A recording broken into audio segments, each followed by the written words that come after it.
উহুদের সেই রক্তাক্ত ময়দান, কাফেরদের তলোয়ারের ঝনঝনানিতে যখন আকাশ বাতাস প্রকম্পিত, বড় বড় বীরেরা যখন দিশেহারা, ঠিক তখনই কাল বৈশাখী ঝড়ের মতো রণক্ষেত্রে ঝাঁপিয়ে পড়লেন এক নারী।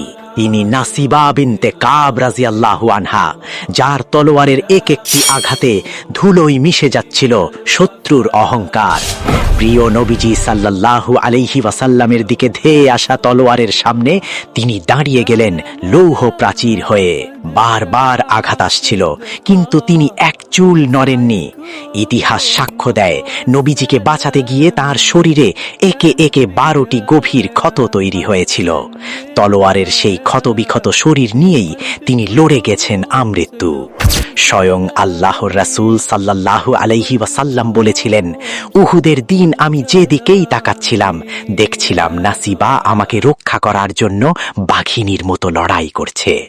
সাহসিকতার এই অমর ইতিহাস শুনে কি আপনার মুখ থেকে একটি বারও বের হবে না সুবহানাল্লাহ?